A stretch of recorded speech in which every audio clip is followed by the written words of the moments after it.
Welcome to the Lord of the Rings Lorecast, the show that explores the background of Tolkien's amazing world from the very beginning.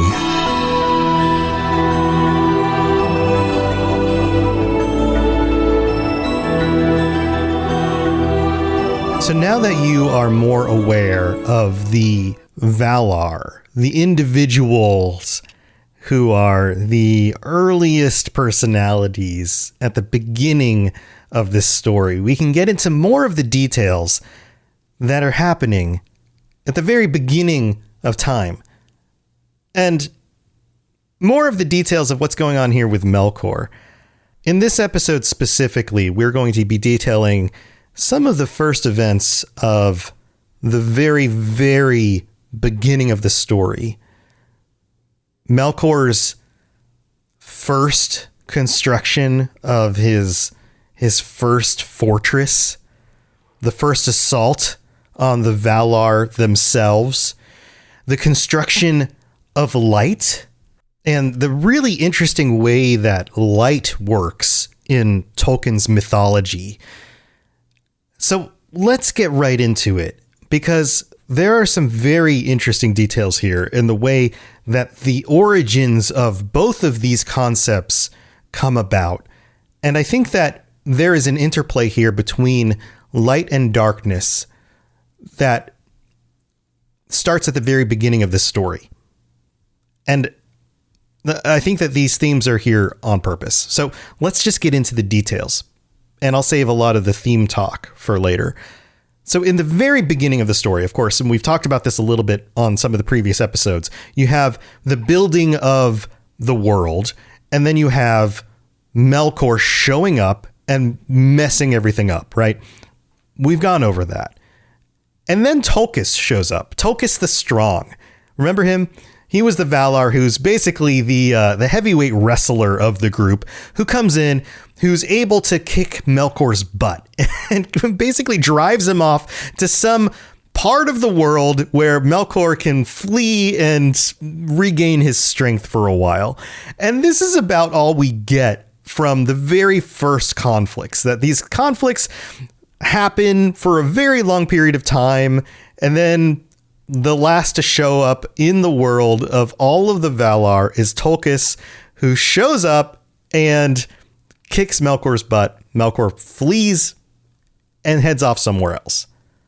And then the next thing we find out is that because Melkor is headed off into the outer darkness somewhere, Tolkis takes a break. He basically takes a nap. He relaxes.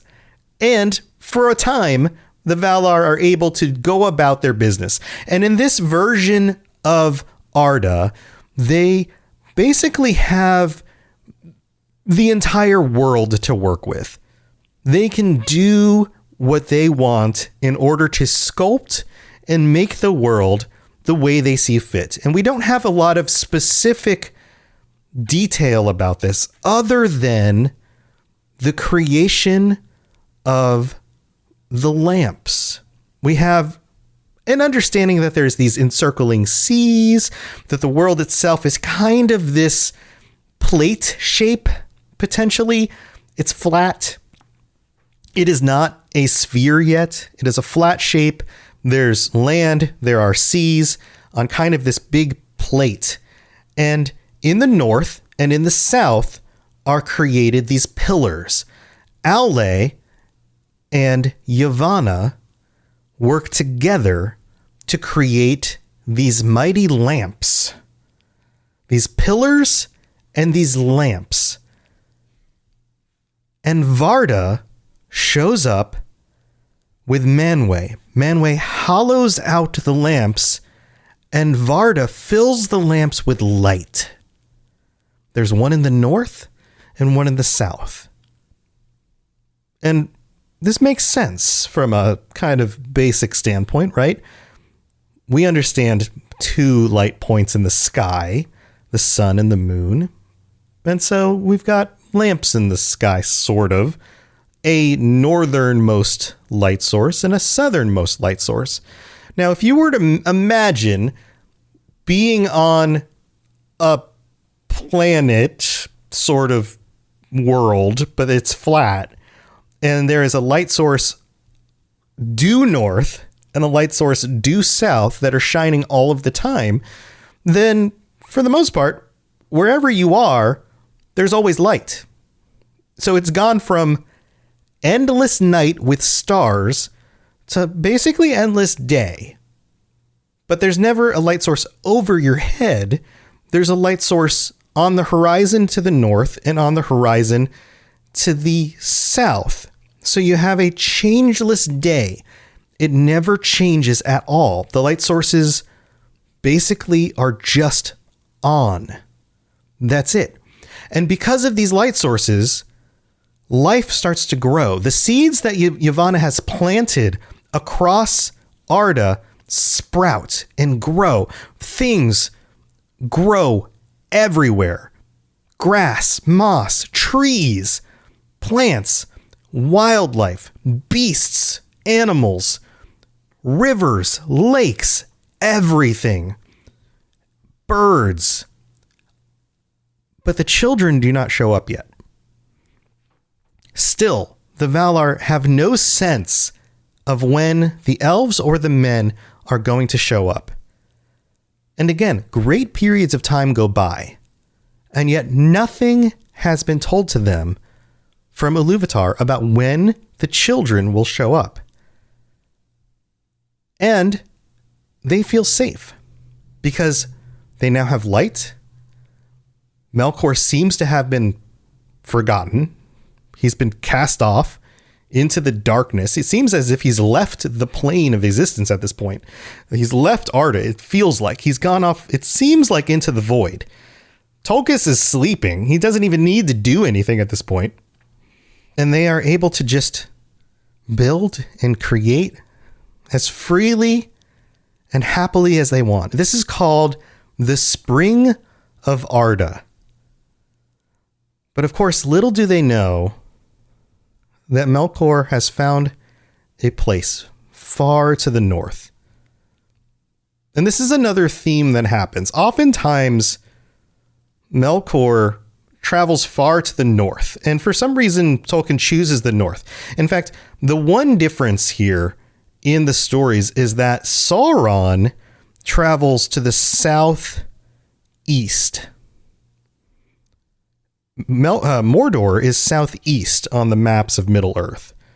Melkor almost always creates his fortresses to the north. And this is a theme you'll notice in future content that I talk about.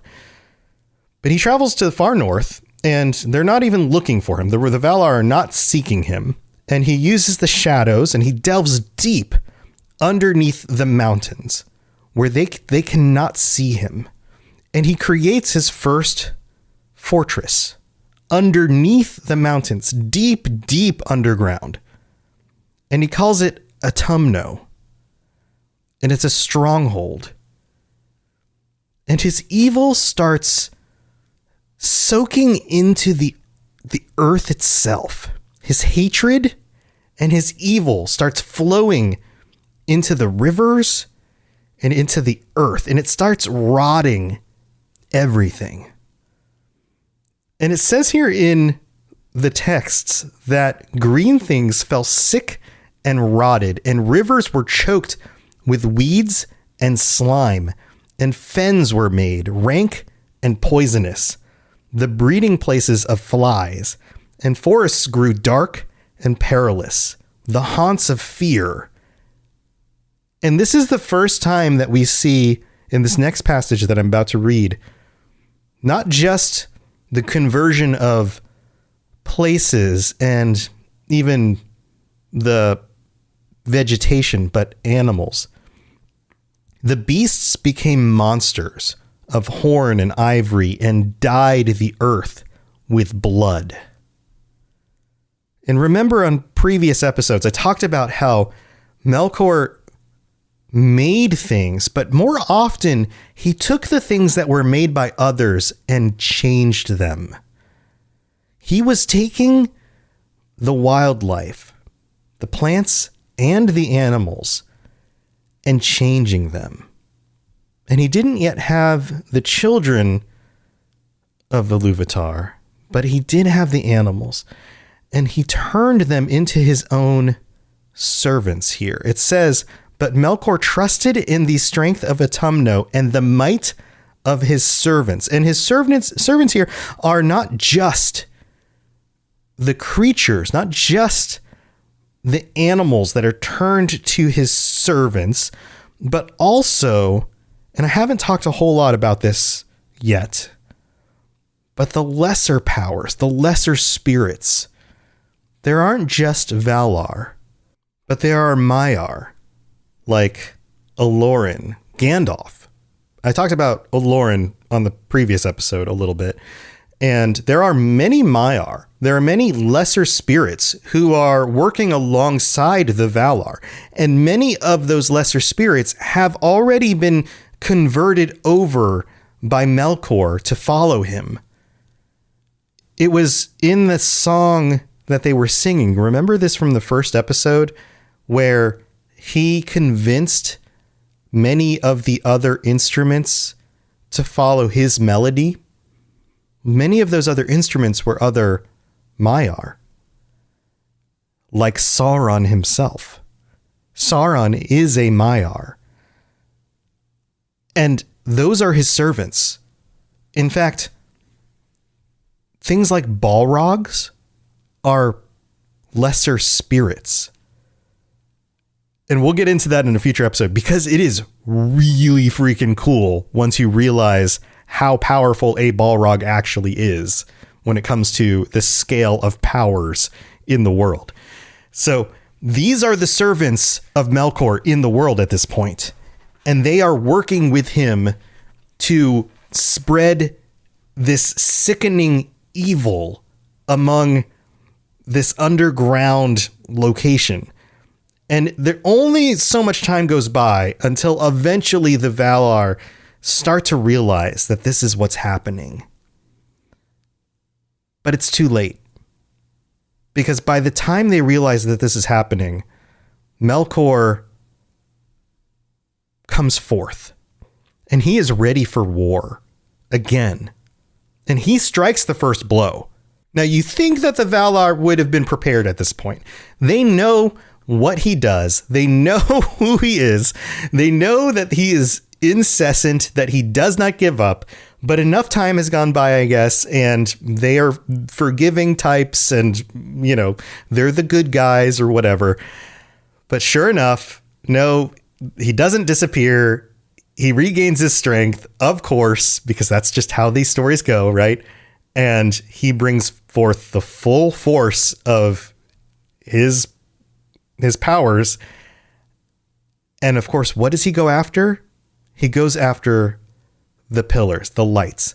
The lights are named Iluin and Ormal.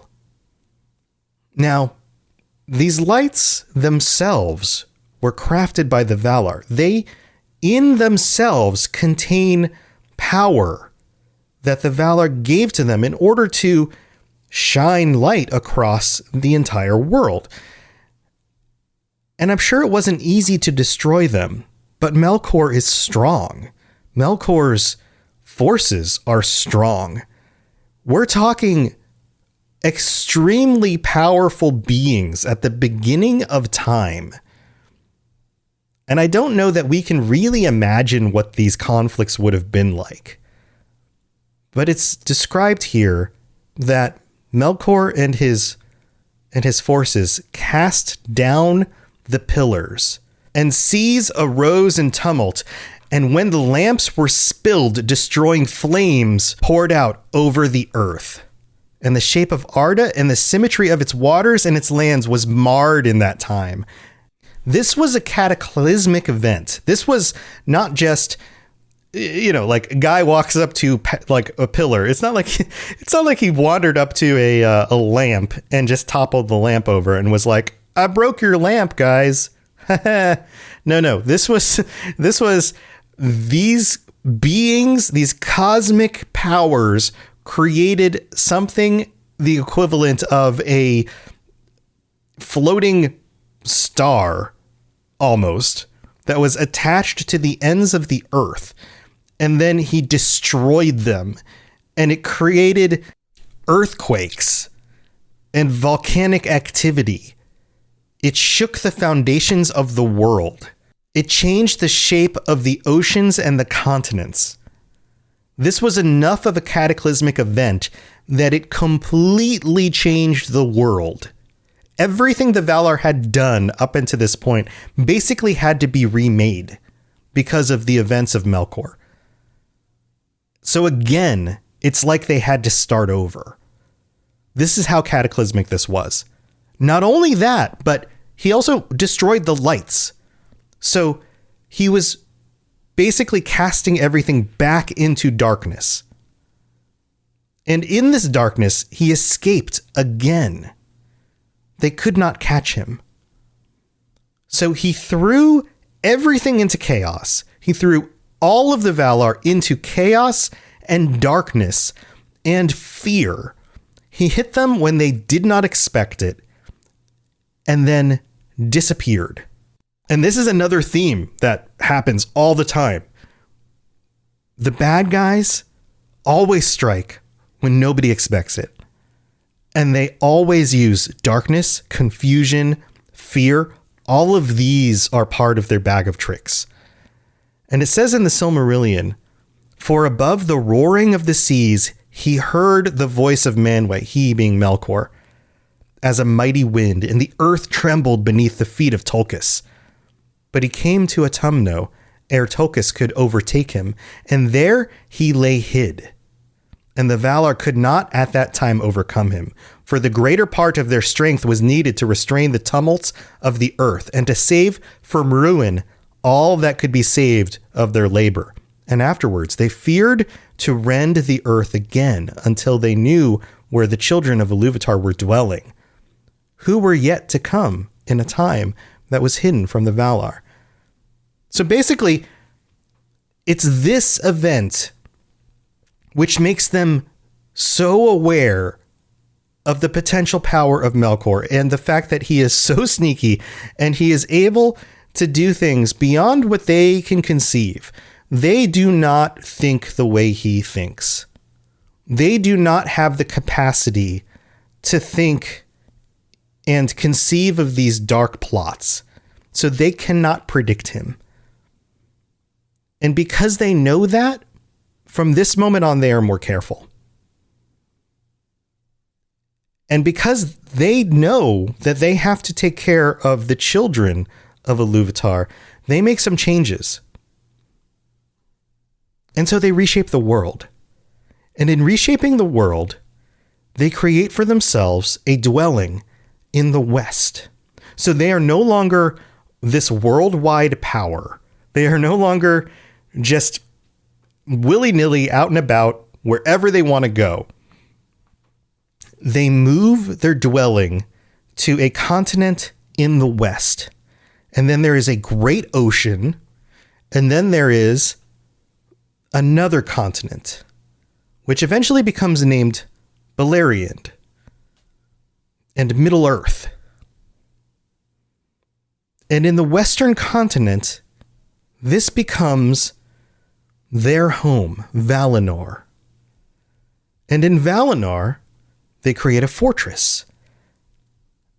And on the outskirts of the continent of Valinor, they create mountains. And the mountains themselves are like walls to encase the continent in order to protect them and their borders from Melkor. The continent itself is a fortress. And they lay out plans to use the continent as a place that they could bring the children once the children appear, because they don't know where the children will first appear. So they start devising plans for what they can do for when the elves or the men first show up. So when I talk about the Valar and being in a fortress somewhere or being on a mountain, all of these things are happening in Valinor, in the westernmost continent. And this is important for the rest of the story, because from this point on, the Valar have a home. This is where they dwell, at least most of them. Remember, I also talked about some of the Valar who didn't like to stay in one place. Ulmo, the spirit of the sea, liked to travel, liked to stay in the sea, liked to visit the children who didn't all exist in Valinor, right? But for the most part, most of the Valar exist in Valinor. They live in Valinor. And still, at this time, the world is still shaped like this great plate with all of the continents all on this plate. Everything is still in the world. It's just you have this kind of fortress-shaped continent off in the west. But that's not the end of the story, because the world is still dark, and the world needs light. But they have to protect the light, so they come up with a new plan. And the plan has to do with, and this is going to sound odd, trees. And I'll get to that after the break.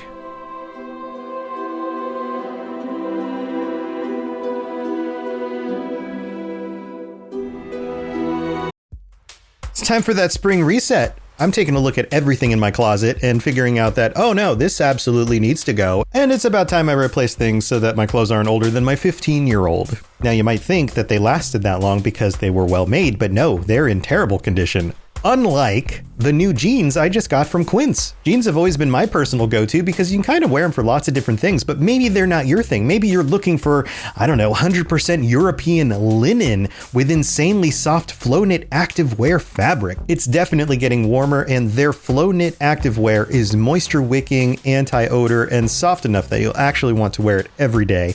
So pick out what you want. You can't go wrong because they have prices 50 to 60% less than similar brands. And like I said before, they are high quality. I continue to wear their clothes all the time, and I know that these new jeans are going to last me a lot better than the other things in my wardrobe. And on top of it, they look great. They're so comfortable, and I spent just as much on the jeans that I am now cleaning out of my wardrobe. So if you're looking for something better, just all around better, go check out Quince. So go do it right now. Refresh your wardrobe with Quince. Go to quince.com/ringslore for free shipping and 365-day returns. Now available in Canada too. Go to quince.com/ringslore for free shipping and 365-day returns. Quince.com/ringslore.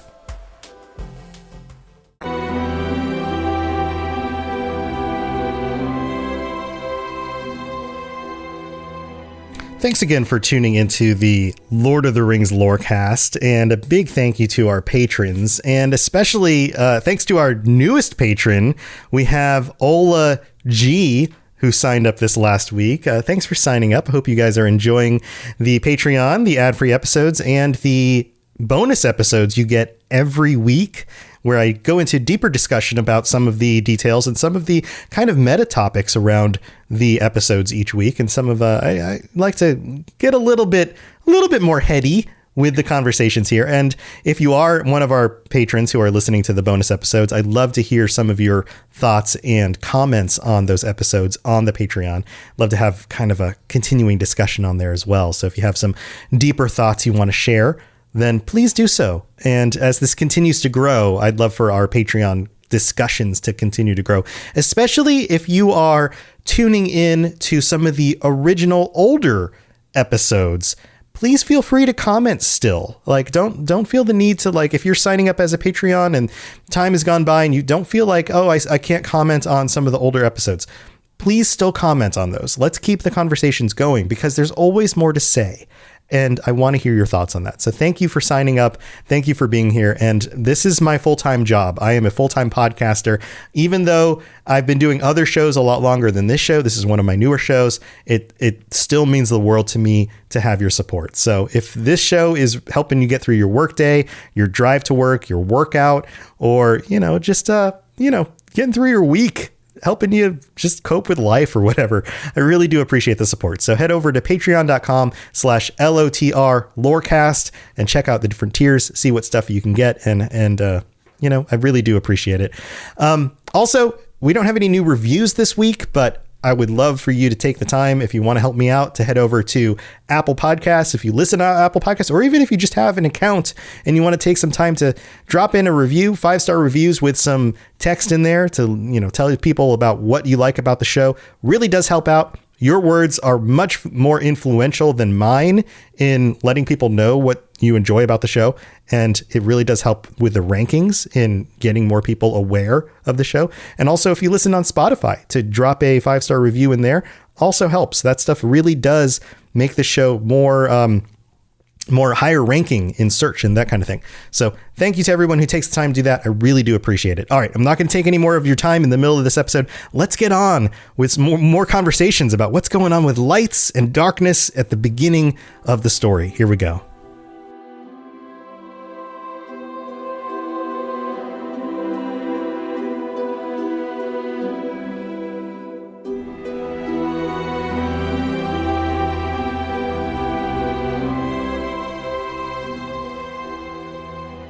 I talk a lot about themes in this podcast, and that makes a lot of sense because there are a lot of themes in Tolkien's works, right?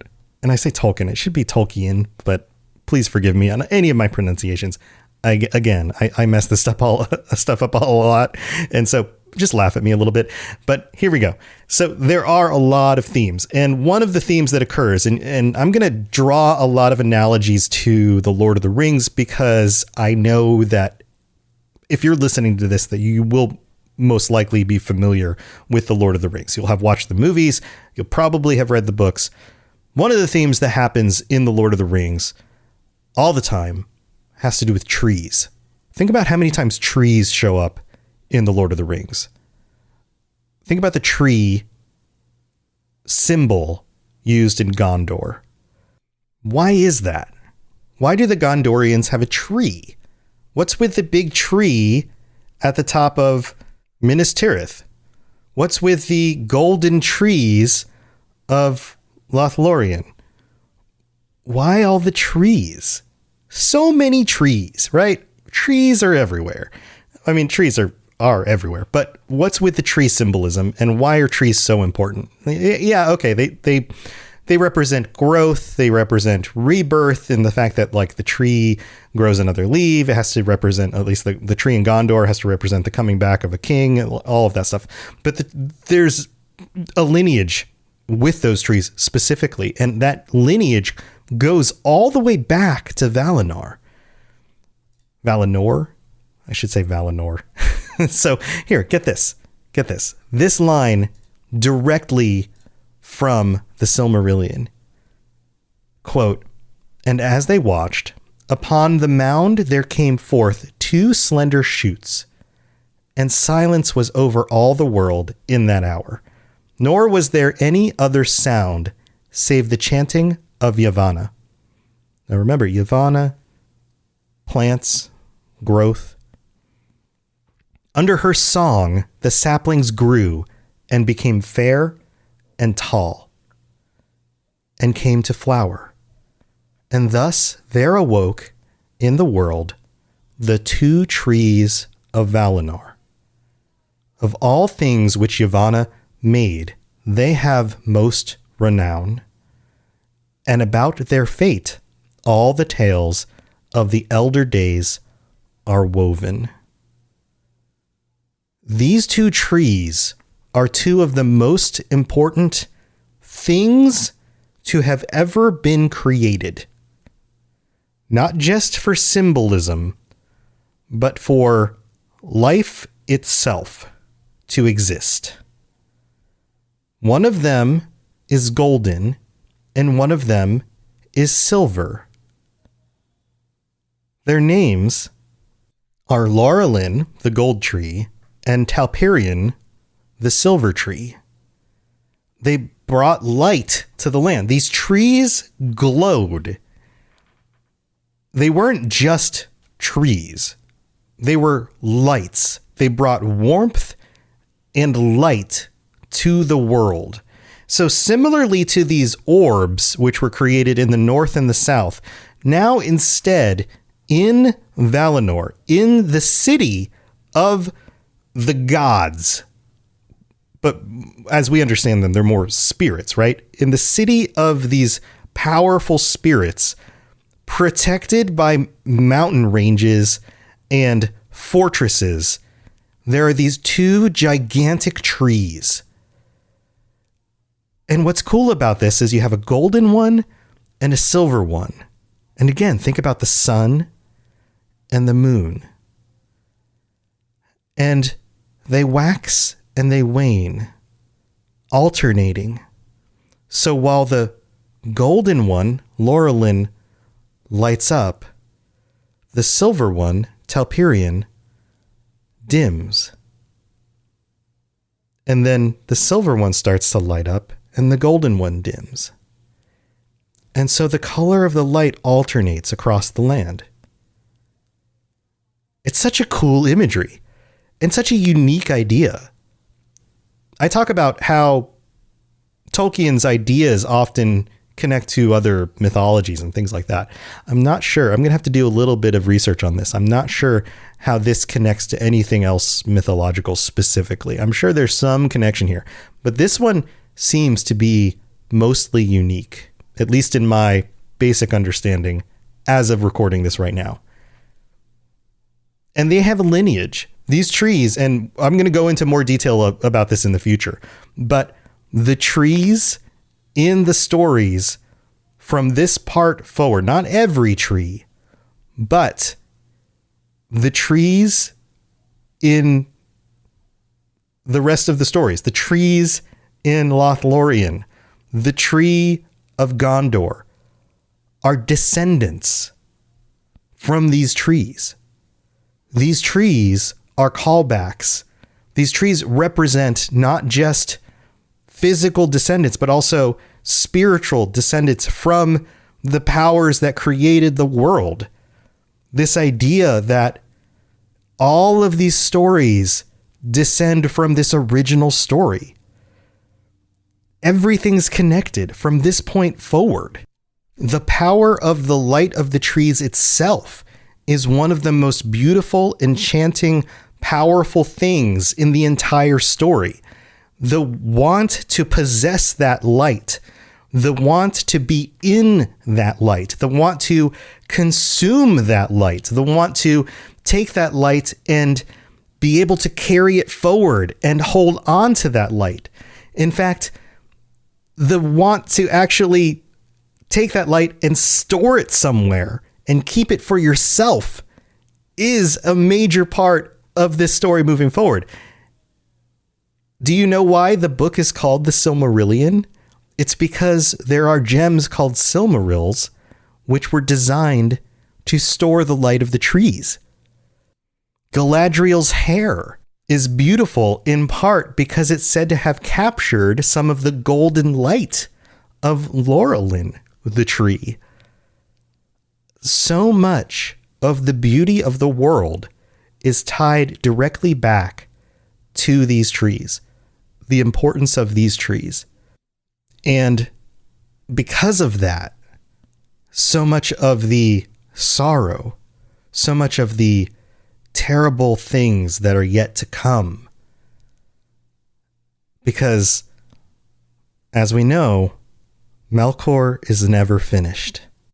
And while Melkor was out, away from the world, out in the outer darkness, he came across a creature that was not of Arda.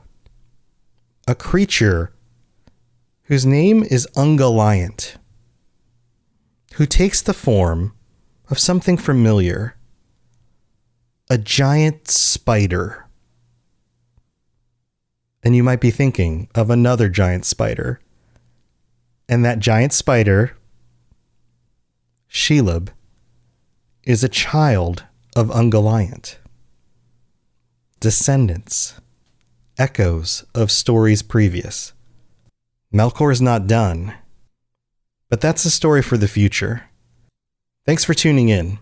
If you're interested in a little bit more about this topic this week, then you're welcome to join us on the Patreon, where I'll be covering more about light and darkness and Tolkien.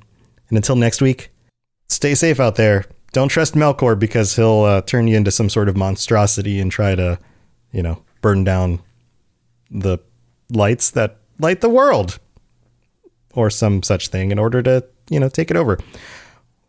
All right. We'll see you next time. Thanks for being here. Bye, everybody.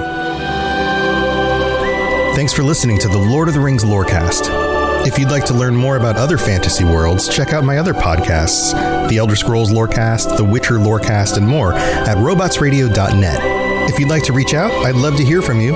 Send me a note on Twitter at robots_radio or join our amazing community on the Robots Radio Discord. There are links in the show notes, or just search Robots Radio Discord or find the link on robotsradio.net. I'll see you next time.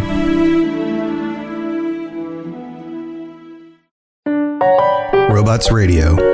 Games, lore, stories, community. Just press play.